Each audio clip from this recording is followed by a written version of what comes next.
Yo, what's up guys, welcome back to another video. This is a reaction to, I only saw this from my window after moving to America.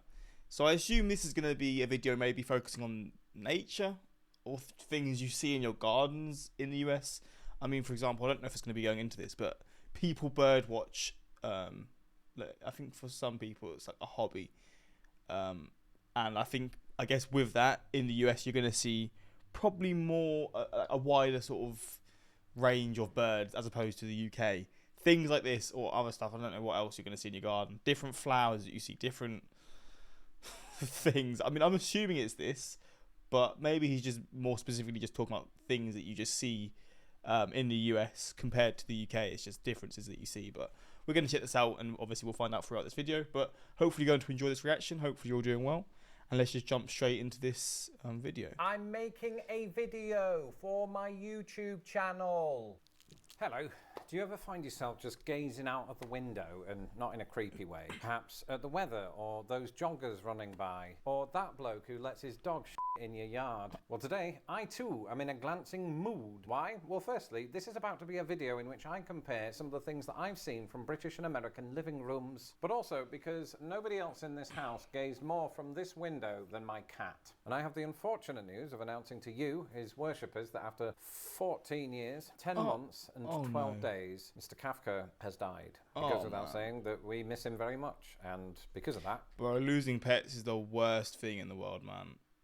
That's gotta be sad. We wanted to make a video that he would have loved or hated because he was a cat. And it only seems fitting that the final footage that I ever took of him was that which I included in the previous video of him and Arthur looking out of the window. And so if you have a thing for being bummed out by really sad news and you haven't yet subscribed to this channel, do that now.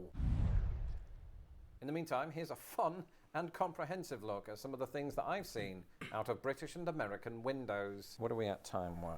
It almost seems appropriate that we start on the subject of birds, which, as far as I could tell, were the #1 reason that Kafka looked out the window. Of course, anybody who's seen my attempts at impersonating David Attenborough will know that both countries are not lacking for birds. It's just that, you know, the type of bird does often differ from one side of the pond to the other. Where I grew up in Britain, it was all about the wood pigeons, which sound a bit like this.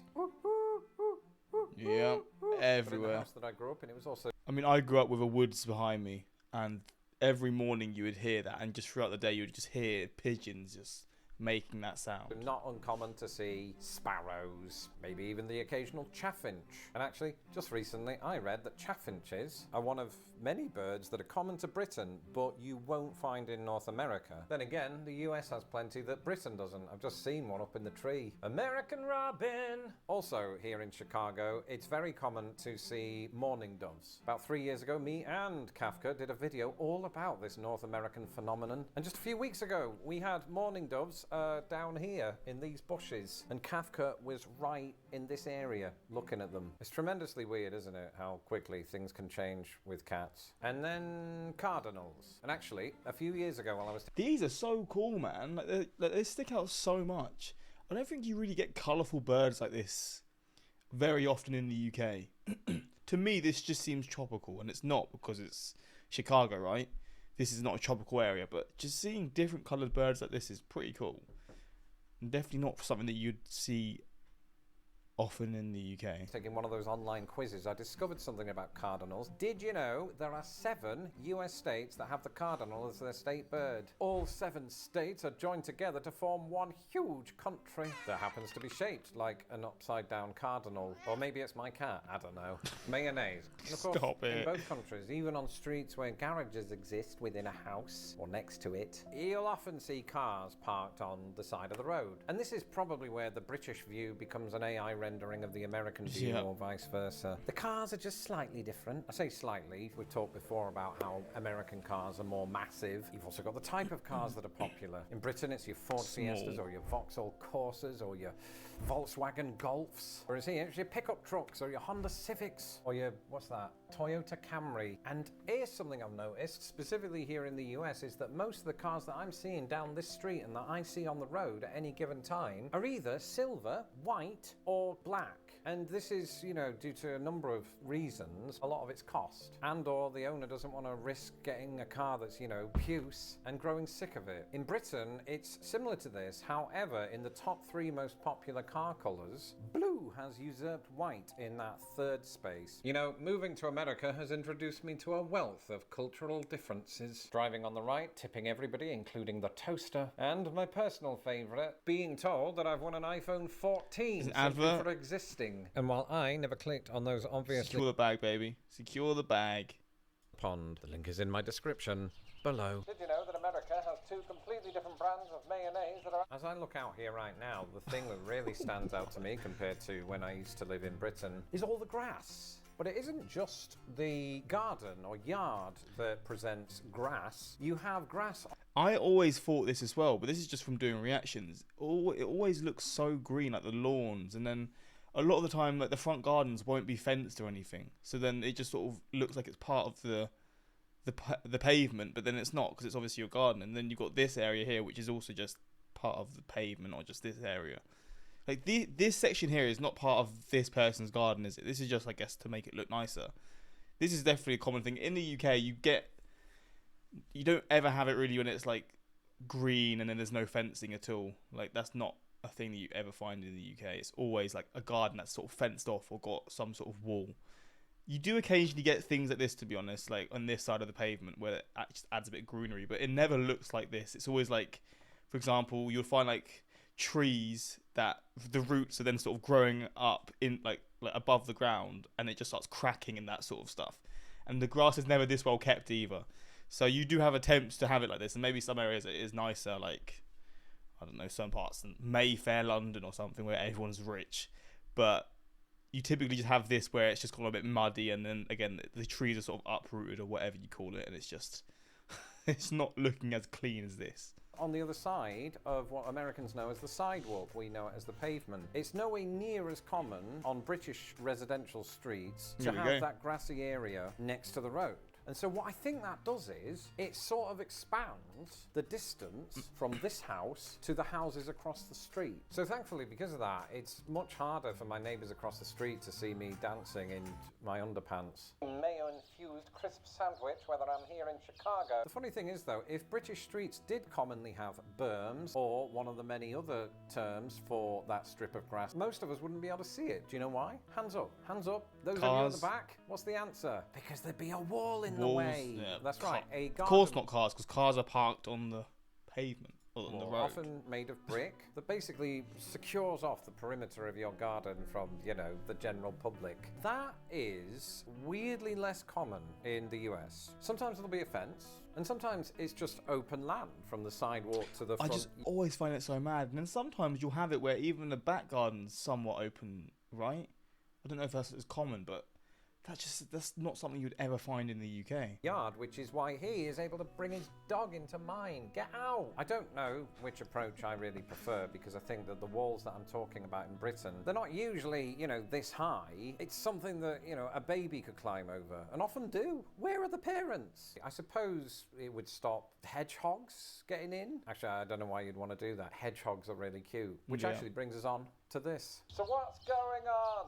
Animals, because I think earlier when I talked about birds, it did a disservice to the rest of the animal kingdom that rears its beautiful head in my neck of the woods, and the neck of the woods that I lived in England. Actually, hedgehogs are a prime example of this. When I was a kid, whenever I see hedgehogs, it's just the coolest thing in the world. They're quite rare to find, but it's just always so cool to see a hedgehog, man. Most exciting things of the summer. We're seeing those spiky mammals roaming our garden. I even once collected one in a box and gave it some leaves. But whenever I've spoken to Americans about hedgehogs, I get one of two responses. It's either, oh my God, they're so cute, I want to see one. Or, wait, hedgehogs are real? I thought they were invented by Sega. Wait, they're not in the US? On the other hand, if you are American and you're looking out your window at night, you might, on rare occasions... But hedgehogs aren't an American animal. I thought they were just everywhere. Asians see a coyote or a raccoon, or if you live in one of those western states, Bigfoot. You know, it's just an absolute minefield of scary animals. But you know what animal I see less of out there than I did in Britain? Out there, so less in the US than the UK. Foxes? Cats. Cats. Not a lot of people know this, but Britain, and I think Europe in general, is way bigger on outdoor cats than America. When I went to... Yeah, you'll have cats just roaming the streets. Like, it's so common, like, to see cats just lounging around and all this sort of stuff. Is that not a thing in America? University in the city of Lancaster in England. It almost felt like every single cobblestone street that I passed, there was a cat with a collar on, just, you know, looking for its next disease. And they were everywhere. And then I moved here. When you see a cat outside, it's sort of a shocking thing after a while. And that's saying something because, you know, there are more domesticated cats in America, this is what I was reading, than there are people in Britain. But according to the National Library of Medicine, just 20% of American cat owners allow their cats outdoors. The same study found that in the UK, the number is as high as 74. And my voice. In fact, gosh, I've only just remembered this. When I was a kid, I looked out of my front room window and the two houses opposite, I saw a cat jumping from roof to roof. And in hindsight, I'm glad Kafka never saw that because he was rubbish at parkour. Don't judge me, I'm British. See, this is one of those ones where I kind of understand it because I'm sort of thinking now, if I had a cat, I don't know how I'd feel about just letting it out and just roam the streets because you never know. There's some weird people out there that, I don't know, could attack it or whatever, or it could get attacked by another cat, or maybe someone's just going to steal it. Like, there's so many things that can happen. Obviously, maybe if you live in a nicer area, you feel like it's not going to be the case, but it's one of those ones that I kind of understand. I mean, obviously, for the cat's sake, it's probably good for them to be able to just get out and just explore, because that's part of them sort of being an animal. That's what they want to do. But I don't know, I feel very strange about it. I mean, I don't know if I'll ever get a cat, because I'm so allergic to them. But if I did, I don't know what I'd do. I'd feel quite bad not letting it out, but then I'd feel so worried about letting it out at the same time. You know, though, Or just get a house cat. I guess different sort of cats are predisposed, or not predisposed, but they prefer different things. Maybe some cats just prefer to stay inside. I'm not sure. whether he was watching mourning doves or squirrels, which he was also a big fan of, he would often be glancing up, and not because squirrels in America fly. I don't want you to get that impression. Mayonnaise, a popular condiment, both. I can't believe I'm having to correct myself on this, but during the edit for this video, I found out that America does have flying squirrels, and that this doesn't even crack the top 10 of the most insane things that happened in America Flying in the squirrels? last hour. They're up in the trees. And I was thinking about something last summer, and I'll probably be thinking about again here in a few weeks. There's something about the trees here in Illinois that's just distinctly different from Britain, and it's not just the type of tree. I think it's the vibrance of the leaves. I'm talking about the greenliness. Quick reminder, greenliness is just my word that I made up to mean the degree to which something is green. Now, that vibrancy may well come from the fact that we just have more days of sun in Chicago than we do in Britain, which is a sentence that I think most Chicagoans would struggle to believe. I think Crazy. most of the time when you're walking down a street in Britain, the trees, they're quite dark green, like spinach. You know, I wouldn't recommend eating them, especially when the sparrows have just had a feast. I wasn't watching you. I'm making a video for my YouTube channel. And finally, we get to the real reason that any of us look outside, and that's people watching. Who tucks their trousers into their socks? I grew up in a suburb, if you want to call it that, which was a pretty close British equivalent to where I live now. And I can say that in both cases, either with a high level of curiosity or deep, deep suspicion, my eye has always been caught by pedestrians. And you might be thinking, Lawrence, do these pedestrians differ on either side of the pond? Well, obviously they're not the same exact people. That would be weird. And the ethnic makeup of both countries is obviously different. But the biggest difference that I've noticed is that when you see pedestrians going past your house in this street, they're either walking their kid to school or they're walking their dog. This might not come as a surprise to most Americans, but it's pretty uncommon to see somebody just walking by themselves. In Britain, I feel like the reasons that anyone might walk past your house are very different. They could be walking their dog, Shop. they could be taking their kid to school, Going they could be somewhere. walking to the shops. which are not that far away. They could be walking to catch the bus. They could have just got off the bus. And I'm not saying people in America don't do that. I just think they're less incentivized to do that because of the inherent car culture that surrounds this country. In fact, I've just realized that when people see me walking past their house, it's usually because I'm walking the dog, which, you know, only further cements my credibility as an American. Hey, I know you like looking at the wind, Kafka, but we've got to go. So that is it. Mr. Kafka, feline YouTube sensation, has left us, but his legacy lives on. Why not celebrate him right now by watching the last video appearance he made while still alive, which was my previous video. There you go. Do that. I mean, there's a cool little a reason behind doing this video, to be honest. I mean, it's obviously awful losing a pet, so I do feel for him, man. When I lost my dogs, I grew up with so many dogs. When I lost them, honestly, I've never been that sad since. The worst thing in the world. I was up there with the worst thing in the world. Obviously, the worst, but you know what I mean. Farewell, Lord Kafka. You did an excellent job raising Tara and Lawrence, and we appreciate you sharing them with us. These comments are all people just being nice, right? Yeah. But this is an interesting video. Obviously, things that you see depend on obviously where you live in the US as well. If you live somewhere else, it's going to be a very different like sort of group of animals or trees or just different things that you'll see, as opposed to the UK where I feel like it's all going to be pretty much the same. Maybe it depends on where in the city that you live. If you live in a lower income area, you might see a lot more brick because you're probably going to live in a smaller house and there's just loads of like homes in the UK just next to each other and you're just not going to see much. Other regions you're going to see a lot of green and stuff like that, so it does depend, but it's an interesting one. And I guess, yeah, let me know your thoughts. Hopefully you enjoyed, and until next time, like, subscribe, and peace.